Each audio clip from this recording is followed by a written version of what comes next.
লালমনিরহাট ২৫০ শয্যা বিশিষ্ট হাসপাতাল অন্তত ১৮ লাখ মানুষের চিকিৎসা সেবার ভরসার জায়গা। তবে এখন এই হাসপাতালটি চলছে নানা অব্যবস্থাপনার মধ্য দিয়ে। নিম্নমানের সেবা, রোগী ও স্বজনদের থেকে বাড়তি টাকা আদায়, অপরিচ্ছন্ন পরিবেশে রোগী সেবা সহ নানা অনিয়মের অভিযোগ উঠছে কর্তৃপক্ষের বিরুদ্ধে। হাসপাতালের সঠিক সেবা না পেয়ে অনেকেই বাধ্য হয়ে যাচ্ছেন বেসরকারি ক্লিনিকগুলোতে। পর্যাপ্ত বেড নাই, তারপরে যে টেস্টগুলো দেয় এই টেস্টগুলো করার পর ডাক্তার চেঞ্জ হয়, উনি আবার আসে অন্য টেস্ট দেয়, আগের টেস্টগুলো দেখে না। তা সরকারি হাসপাতাল আসছি আমি টাকা বাঁচানোর জন্য, যদি বারবার এইভাবে আমার টেস্টেই করা লাগে তাহলে এখানে আসে আমার লাভ কি? হাসপাতালে গন্ধ টন্ধ থাকাই যায় না, বাথরুমের খুব অপরিষ্কার, মানে ঠিক মতন চিকিৎসাপাতি পাওয়া যায় না। সবাই এটা টাকা চায়, খালি চিকিৎসা করবে গেলে সিস্টারের কাছে সুই দিলে তাও টাকা চায়। একটা রুগী উপর নিচতলা থেকে উপর আনলে তাও 100 টাকা দেওয়া খায়।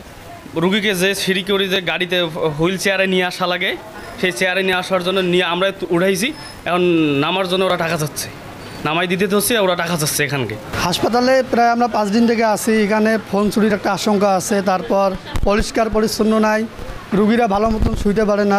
শুধু ইনডোর নয়, হাসপাতালের আউটডোরে সেবা নিতে আসা রোগীরা পড়ছেন নানা হয়রানিতে। দীর্ঘ লাইন পার করে চিকিৎসকের দেখা পেলেও পাচ্ছে না সঠিক চিকিৎসা বলে অভিযোগ তাদের। টিকিট কাটার ওখানেও লাইন ধরতে হয়, আর এরপর এখানে আসতে হয়। আর এখানে তো অনেক বড় সিরিয়াল, যেহেতু ডাক্তারের একজন ডক্টর আমাদেরকে দেখেন। এই দুর্ভোগ যদি নিরসনের দরকার, তাহলে অবশ্যই স্যার বা ডাক্তারদের এখানে ট্রান্সফার, অথবা যদি ডাক্তার অপ্রতুল না থাকতো তাহলে আমাদের এই রুগীদের দুর্দশা হতো না। এখানে মহিলাদের পাশেই হোক আর পুরুষ ওয়ার্ডের পাশেই হোক, বাথরুমগুলোর এত জঘন্য, মানে ওখানে গেলেই বমি আসে। একটা রুগী যখন থাকবে সে তো এখানে সুস্থ হওয়ার জন্য থাকবে, কিন্তু এখানে 2 দিন থাকলে সে একটা রোগ ভালো হতে না হতে আর একটা রোগের মধ্যে আক্রান্ত হয়ে যাবে।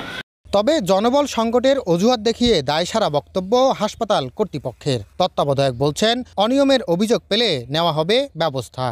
চিকিৎসকের সংকটের কারণে আমাদের এই সেবা প্রদানে চিকিৎসকরা হিমশিম খাচ্ছে। এছাড়াও আমাদের পরিচ্ছন্নতা কর্মী যথেষ্ট পরিমাণে না থাকায় হাসপাতালে পরিষ্কার পরিচ্ছন্নতা আমাদের ধরে রাখা বা পরিষ্কার পরিচ্ছন্নতা করা বেশ কঠিন হয়ে পড়েছে। আর আমাদের এখানে যদি কোনো অনিয়মের অভিযোগ আসে, সেক্ষেত্রে আমরা ব্যবস্থা নেব। হাসপাতালটিতে সেবার মান বৃদ্ধি ও অনিয়ম বন্ধে দ্রুতই পদক্ষেপ নেওয়ার দাবি সচেতন মহলের। জামাল বাদশা, দেশ টিভি, লালমনিরহাট।